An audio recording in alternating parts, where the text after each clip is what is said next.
Okay, and hello and welcome back again to the Programming Bootcamp of Code Maven. My name is Gabor Szabo. Welcome, Nóra, back to this episode. This time we are going to go over the exercises of the number guessing game, or which is also known the one-dimensional spaceship or space fight. So I think just for a second, I'll share my screen. So different one, this screen. And just to go over quickly the exercise. So the computer, this was basically the exercise. The computer thinks about a number between, let's say, 1 and 20. Doesn't really matter, but it's easier to have a smaller range at the beginning. So when you're trying to figure out that it works, and then the user can guess what is the number, and then there are all kind of, and the computer tells us if it's lower or higher than the number that the computer thought. And then we can have all kind of operations like X exiting the program, or S showing the currently hidden number. And then there is a mode called move mode, in which case after the user guessed the number and the computer answered, the computer also changes the number a little bit, plus minus 2 or something like this. Okay, and this is generally the game. And now let me stop sharing and let you show your solutions. Right. And discuss them. So we'll start with the number guessing games, right? Right. I think that in the previous video we got to level 2, and then since then I finished with level 3 and all the rest. Okay, so we can continue from there. I'll share it. Right, you can see it now, right? Yeah. All right, I'll increase the font size. Is this better? No, it's good. Perfect. Okay. Okay.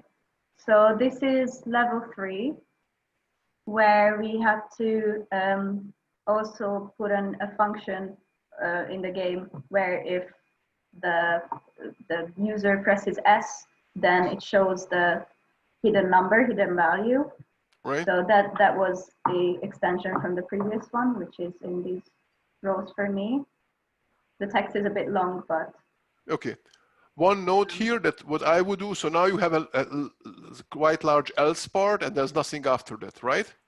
After that, yes, there is, like in this version, I still put the guess at the end because of the text that I was printing before. In the next couple of levels, I changed this because I couldn't go on this way, but for now it's still here. So that's why I had to put the else. Okay, okay. So because the comment I wanted to say is that I usually recommend that once you have this, you are basically received S, did whatever the S has to do, and then I would just call continue on line 25. Yeah, but because you have the input at the end, you can't really do that. Yeah, not now. Okay, right. Okay. So the rest is exactly the same as the previous level. Then in level 4, that was the debug mode, if I'm correct. Yeah. So here I added this toggle, right? So first I defined the value of debug mode, and then here this is the bit where it can be changed. I also did this printing message to let the user know that they entered or exited the mode, which was not necessary in the exercise, but I thought it would be something useful. Okay. So yeah, this is the toggle, right? Right. And then up here is the condition, because in the exercise you said the number needs to change before the input, the user input. So obviously now I have to change it all and put the input at the beginning of this loop. So now I can, so this is what you were saying, right? So I don't need this bit. So right, yeah. So you can. Should I just? The whole thing can just move. And then where? Well, you have to outdent. You have to outdent the whole thing now. Yes, yes. How do I outdent? Shift tab now. So now you selected. You press Shift tab and then. Right. Okay. Thank you. And do I need to print continue? Put continue somewhere? Yes. Here, right? Right. Yeah. Okay. And then the rest should be fine, right? Because I don't need to put right. continue here because we So don't. wait a second. In your game, you said that if it's a debug mode, then you Generate a new number. Oh no, that right? okay. No, that wasn't the idea. But right, yeah, okay. okay. So the idea was just that in debug mode, you just print out the current number.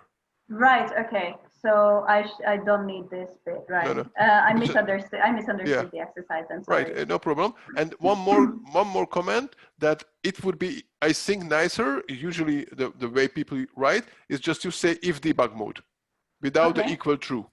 Right. Like that. Right, and then I think the same you have on line 34. On line 34. Yes. Right. Okay. So right, and the line 33 is a key thing that many people miss, is that the toggling. So just you call it not, and then if it was true, it switches to false, and if it was false, it switches to true. I think we talked about this in the beginning, maybe second chapter. I think somewhere there. Yeah, I think this is the first time I actually showed it in the course. Yeah. Usually I don't show. Earlier I didn't show this toggle idea. We had an example about it, but never an exercise. So this was very useful, I think. Okay, so right, it's okay. Okay, so next level, right? In level 5, we had the move mode. That was the extra. So again, I had to add this. I don't know. I was a bit confused if you wanted debug mode and move mode to be included in the same code, right? So I actually had this comment as well. So again, this was my bad because I changed this, and which you didn't want. Yeah. So now it actually doesn't matter. Yeah. Okay. Otherwise, it would be kind of pointless to have both. It would be really strange that they both change a little bit. Again, these I just put in for my reference to the print one, so I know that everything works well. But that's actually not. It's just your own debugging printed. Yes. Yes. Right. So yeah. Again, there is a toggle. There is a toggle here. Again, I don't need this then. And this. Yeah. Well. And this. And where else? Here. Yep. Again, I added these print statements to let the user know if they are in the mode or not. Okay. Now okay. So now here you can again this if and the else. So here I would put the continue on enable on line 55. Line 50. Okay. And then you remove the else. I don't need the else, right? And then this whole condition,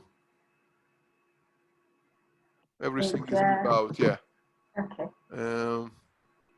And actually, so no. Again, because I don't have. So no, well, there is actually a problem, because if you check a little bit lower, go further down. If you go to line 57, you're checking if not decimal number. Yes. Then you just print out enter number next time. Right. Oh, and then you have an elif. Okay, so I understand. Yeah. Yes. I mean, here too, I would just say continue. Okay. Because it's like, okay, I had this guess, I'm done. I don't need anything else. And in each one of them, you could actually say continue. Okay. And it might, right? So that's extra lines, right? Is that something that is just a more elegant version, or is it actually necessary? So no, so right now, well, yeah, okay. So this one, these never happen at the same time, right? Right. Okay. So these are never. So there are two things here. One of them is that you would usually, if you're going over some value, like in this case, and checking various possibilities in a loop, it's usually easier to understand for the reader than to say, okay, if it's not a number, then we are done. or the previous, yes. If it's not decimal, then we are done. We know that print out and we continue. So I don't have to think about it. In what is in this case, what will happen? Okay. Right. And just before you do it, before you continue. In line 61, and then now that you edit it, that's actually still checking something which is an incorrect input. So there is still falls in this category in my mind, right? Right. On the other hand, the last three cases, here I am sort of not 100% sure. Partially, I mean, you can say that it is still the same thoughts apply, that if the guess is bigger than none, then I just print it out and go to the next item. It's fine. On the other hand, because these are like the three major cases and they're sort of connected to each other, maybe I would just leave them as it is right now. Right. Okay, so it's really up to you at this point. I mean, the whole thing is up to you. it's just in the previous ones, it's more. I think it's more common to try to continue early or break early or do something like this, because then when you're reading this, even now you already see that this whole thing, it got really long. It doesn't fit in the screen. Okay, maybe if you make the font smaller, then it will fit in or get a bigger screen. But the original point back in the days was that don't make any function, any piece of code bigger than a screen. Right. Since then the screens got larger and whatever, so maybe the measurement is incorrect now, but the idea behind this is that to have a piece of code, so it's a bunch of statements, a couple of lines of code that's not too long, because we can't fit them, the whole thought in our brain. Right. So if you can reduce the necessary brain power to think over this, that's a win for both the program writer actually, but especially then the person that needs to read it later on. So that's why this shorter decisions, okay, I got here, I don't have to think about it anymore. Okay, I can clear that part from my mind, and then I go on with the other possibilities. In general, I guess this is gonna be, at one point we might need to refactor this program and separate it, so it won't be a big condition, right, in the loop. Okay. Right, so there was one more level. Yeah. This is the final level, where again this was something that was not necessary, but here I added a minimum value as a constant as well at the beginning here. Right. Okay. In line 4. And yeah, and in level 6, we need the player to be able to play multiple rounds. So this again we don't need. One question here though, 21. Yeah.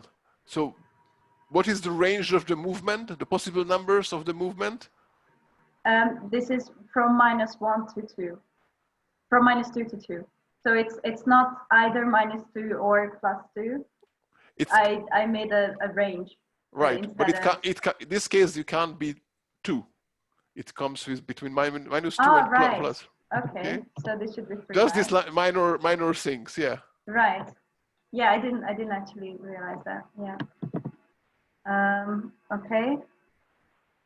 Here, can I also delete this? Yes. Yes. True? Okay. Okay. So it will make it also more readable, I think. Right. This and that and. Yeah. I added this because I did this, which I don't need. Okay. But I do need this. It was just my confusion with the task. So actually, I don't need any of this. Yeah. Oh, just to show you, can you remove these two these comments? Like this? Yeah. Now select the both one. Okay. And then Control/, type Control/. Oops. No, oops. That's not okay. No. Control/. My slash key is also a combination. Oh. So I don't have a separate slash key because I have a Hungarian keyboard. That's a pity. Okay, so just I can't do that normally. now. Okay, normally that's like at least okay. But actually, but atom. Oh, atom. I'm not even sure that in atom is right. Sorry. All right. Maybe it's atom. It's not even that one. But it would be control. So in PyCharm at least the control slash is commenting out a section. Right. Okay. Let me try again. Maybe control slash. It just. Oh no, I didn't. Okay. Wait.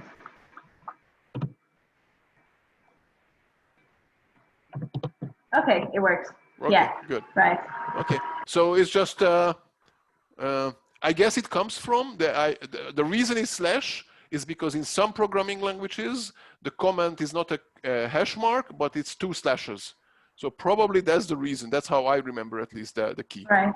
Okay, and there's also a toggle. So if you select again and press control slash again, then it uncomments the whole section.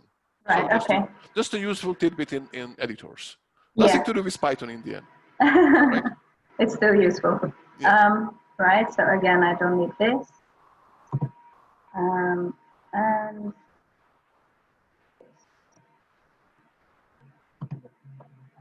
right. So in this one, I had to add this bit, right? Mm-hmm. Where I resetted everything. So yeah. It goes back to false, move mode goes back to false, and there is a new number generated. Yeah. And then start again.